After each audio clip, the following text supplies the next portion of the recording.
So, all right, we are recording.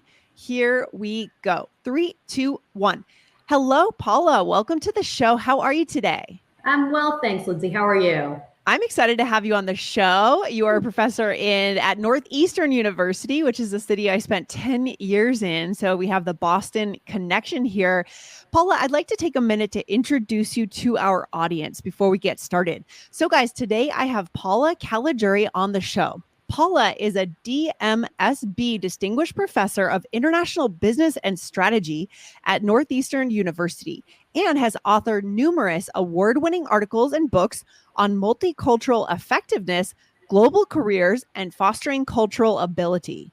She's the CEO and with Andy Palmer, co-founder of Skillify, a public benefit corporation which is dedicated to helping people build professional success. Welcome again, Paula. That is quite a resume. Oh, well, thank you, Lindsay. It's a pleasure to be with you. Yeah. What is it? What is cultural agility? Let's just get started right there and ask that direct question. What is it and why should we worry about it when it comes to our international business skills? Sure. It's cultural agility is the ability for individuals to be comfortable and effective in different countries and with people from different cultures.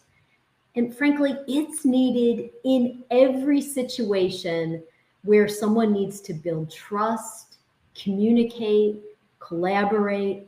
Anytime it's human to human and we're coming from different cultural lenses, that's when cultural agility is needed. I love it. So it's broad. It's quite broad, but it's a real skill, right? Kind of a superpower to be able to do business all over the world. And as you said, I feel like trust might be the key piece there because nothing gets done if we don't trust the person we're working with. Is that correct? Absolutely. And it's trust around both sides of it, right? It's the relationship side of it, but it's also the, showing your competence side of it. Cultural agility is needed for both of these. And it's so important. It's a real quick example. We do a lot of work with pharmaceutical companies in the United States. And so our pharmaceutical sales representatives need to work with a lot of foreign-born healthcare providers to explain and describe pharmaceuticals. Just that whole interaction around being credible and competent, building the relationship and building trust is a place where cultural agility is needed. And no one has ever even left their home region, let alone their home country, right? They're not even outside of their own region.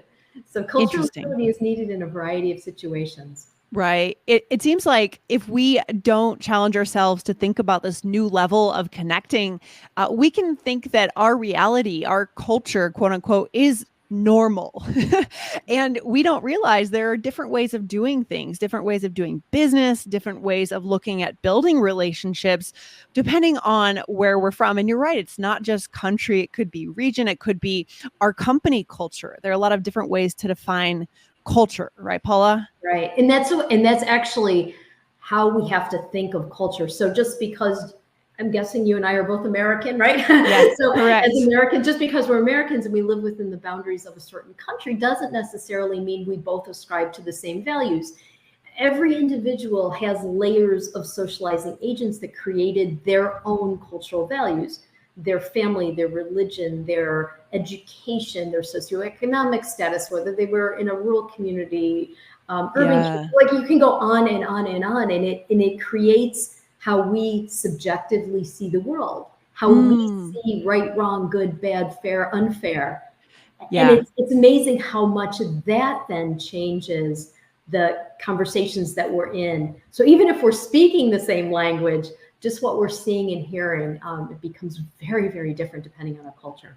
Interesting. Did you have a personal travel experience or international business experience that kind of spurred your interest in this academic world? How did you end up in this world, Paula? Oh gosh, that goes back to 1987. Wow. So I'll give you the short version of the story, but I was studying abroad in Rome, Italy. Okay. And it was, if you remember, like the fall of 1987, there was Black Monday and the market crashed. Oh, right. Basically, my parents, they gave me a choice. They said, look, either you go get a job, because I didn't have any money left. You get a job or you come home. Those are your two options because, whatever. We didn't have the financial resources for them to fund the project. And I had saved money that was worth pretty much nothing.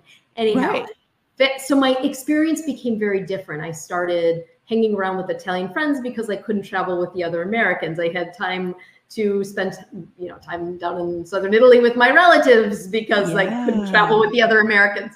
But as a result, the experience was very developmental.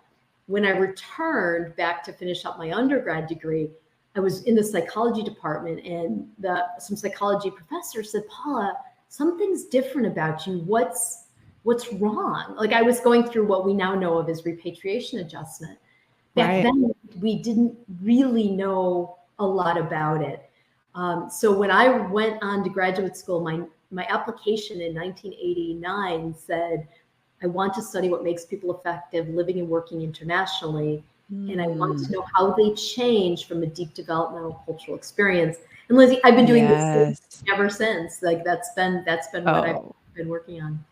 I love this. That is such a great story. It's so true that, your experience, I imagine, just studying abroad, kind of hanging out with other Americans in Italy versus when you had to actually get a job and really at that point deeply engage with the Italian culture was where that transformation moment happened. And I'm sure it happened over multiple moments as you were working and really engaging and building your network within Italy. Fascinating. I love this. All right, let's get into the details here for a minute, Paula. So I bet our listeners, many of our listeners, they are doing exactly that.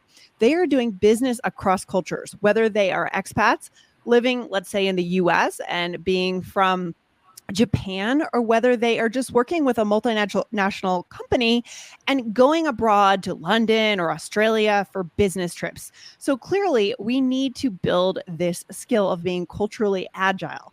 So what would you say would be your first tip on how to start to develop cultural agility, Paula? Okay, yeah, there's a bunch of them. There's a bunch of tips, but first, I think it's a healthy dose of self-awareness, because remember, cultural agility, it's an individual difference. It's something that we both have, but also build, right? So there's a nurture and nature component to it. I'd say start with understanding your own nature. Our bodies all handle serotonin and dopamine differently, which means we have different levels of comfort in situations that are new and novel. If you're the kind of person who naturally prefers predictability, then it's going to be, you have to enter new situations, new cultures in a very different way. You have to kind of make friends. You have to sort of have a coach or a buddy or a mentor or somebody. You have to learn the environment. Maybe you have to spend a little more time with expat communities versus the person who can handle lots of ambiguity and be very intrepid and go by themselves and go. So I'd say a good tip is to begin with some it's kind of self-awareness, knowing yourself well enough to know how you enter those new and novel environments. I think that is so good. It all starts with self-awareness, right? And specifically a kind of self-awareness for, I would say, like, your change tolerance is what you're really talking about. How tolerant, how ready, what is our tolerance level for change? Our lives are going to completely change, whether we're flying to New York for a business trip, a conference, let's say, your life will be completely different for that weekend, or whether we're actually going to become expats in another country. I love that idea. And it's important to know that there are different levels of this, right, Paula? I think on this show, we tend to encourage our listeners to dive right in, find that local community, find a language exchange partner, because we've all traveled abroad. We've done that. But it's true. Sometimes different people need different amounts of immersion at different times. Isn't that right? Yeah, it steps up. So here's what we know from my research, from research of my colleagues.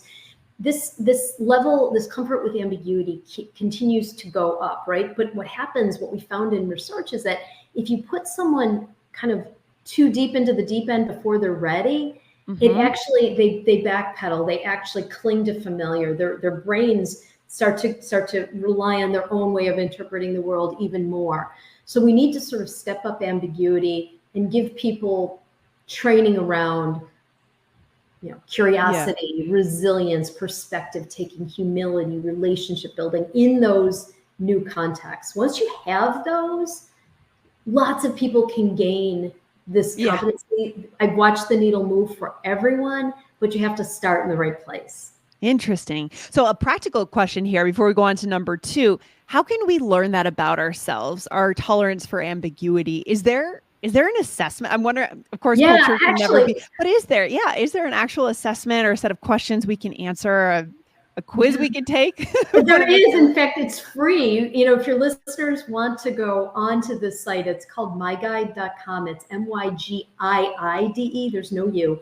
So Okay. no pun intended, but it's MYGIIDE.com. And they can go on and take an assessment of their cultural agility competencies. It's free and available. Interesting. I love that. So guys, go over and take that quiz, take that assessment.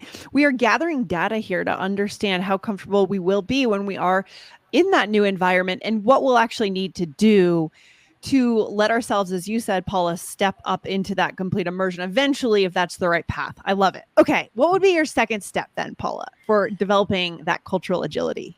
Sure. So again, a lot of what I'm a psychologist, my PhD in psychology. So all my work is coming from the lens of a psychologist. Okay. What we know in psychology is that we often need to be primed for what we might not naturally recognize on our own, which most of your listeners will think of as cross-cultural training. Basically, it's the idea that you might experience something that will have a different explanation from what you're accustomed to. And without that training, without like signaling to your brain that there could be something different, our brains have a tendency to see what it wants to see. So we go into every situation believing we can understand it because our brains, that's how our primitive brains kept us alive, is being able to read the lens of the environment, read the environment. Sure. So training, super critical. It doesn't have to be, week long, day long. In fact, that same tool, that My Guide, is also free for like just getting some basic understanding of cultural differences. It's a great place to start. Yeah, I love that. I'm thinking about maybe, for example, if we start working in another culture and we notice that our coworkers are often late to a meeting, for example, we might go and interpret that in one way, but maybe the reason is something else. Is that what we're kind of talking about? It's all of it. It's when someone is over, like I'm very informal, and when I'm around people who are very formal, I often get like kind of put off, but yet it's actually formality shows respect. And I have to honor time. If you're very punctual and you see someone late, that could be, your subjective lens could say that's disrespectful. It's not. It's just fluidity of time. It could be collectivism, where you're more accustomed to sort of being a lone star, and now you're having to work in an environment, and your brain might signal this is inefficient, but in reality, it's highly efficient because everyone's on board. It's all of those subjective interpretations that will be affected by how we were individually socialized and how others were socialized. 100%. I love it. So important. So second tip is make sure you have some level of cultural training. It doesn't have to be a formal event necessarily, but start to educate yourself on differences and also kind of assumptions that you might be making based and where that's coming from. That's probably coming from your culture, right? I love it. What would be number 3, Paula? Yeah, number 3 is probably, in my opinion, the most important. It is have high quality intercultural experiences. To build cultural agility, it's not just breathing the air of another country. You don't just collect passport stamps or go on a cruise and all of a sudden be culturally agile. And it's unfortunate because a lot of the way experiences are set up, it's very much around, putting people in countries without necessarily encouraging the quality of the experience. So quality of the experience is pure level interactions that you're ready for. So to whatever extent you're ready for that kind of new and novel environment, that you're having pure level interactions. It could be with the help of a bicultural friend. It could be that you're willing to just drop in and immerse yourself. But those experiences, having those experiences, make the other two pieces work. So if you imagine cultural agility builds when you have some level of those initial competencies, the tolerance, ambiguity, resilience, perspective taking, humility, curiosity, and the like, and you add in awareness, so you see what could potentially be different, and then you put yourself into those high quality experiences. That would be number 3. And all of those gears start to move, and the needle overall does move on cultural agility. Interesting. I love this. This is fantastic. Here's another question that just came up, and I'm curious what you think. in terms of, nowadays when it comes to language learning, which is most of what we do here, although we do have the cultural angle for sure on our show, we can become fluent online. We can become fluent without physically being in a country. Do you think that it's possible to develop cultural agility remotely through remote communications? This is the big question. Yes. You know what, Lindsay, I'm actually conducting a research study right now on two different forms of virtual experiences. So one is a multicultural team. So being a member of a multicultural team that has to deal with the time zones and this and that and the language differences, whether that moves the needle on cultural agility. And I'm doing another one on consulting projects where the client is in one country, but the consultant's in another, and it's virtual experiences. In both cases, we're seeing the cultural agility increase, not as quickly as it would be in an immersive setting. Sure. But it's definitely showing positive movement, but the experience has sort of, again, that third suggestion, that third piece of this equation. Yeah. Can't just be, going back and forth on email or dropping things into a shared doc. It has to be a high quality, immersive experience. Interesting. Well, I would love to have you back. Sorry, go ahead. Say that again. With the competencies and the awareness of what. Okay. So it kind of depends on the level, the quality of those experiences, and then the things you've done beforehand to set that up to be ready for those experiences. I would like to have you back on the show, maybe when these studies are complete and you have some clear data to share with our listeners. I think many of us would be really curious to see what the final kind of conclusions are there around building remote cultural agility. Super interesting. Yeah. Wonderful. Great. Well, thank you so much, Paula, for being on the show. And it's really great to have someone from this world. Again, we focus a lot on language, but culture is so incredibly important. So great to have you on the show. Where can our listeners find you? Do you have a book out, or where can our listeners find you online to learn more? Yeah, probably the best connection point for me is LinkedIn. If you can spell my name, which is a little challenging, if you can spell me, you can find me. I also have Build Your Cultural Agility that's out as a book. I have some LinkedIn learning courses around how to build cultural agility, but there's lots of resources. A lot of them are listed at my LinkedIn profile. Wonderful. Thank you so much, Paula, for being on the show again, and hope to have you on again soon. All right. Sounds great, Lindsay. Thank you. Thank you. Take care. Bye.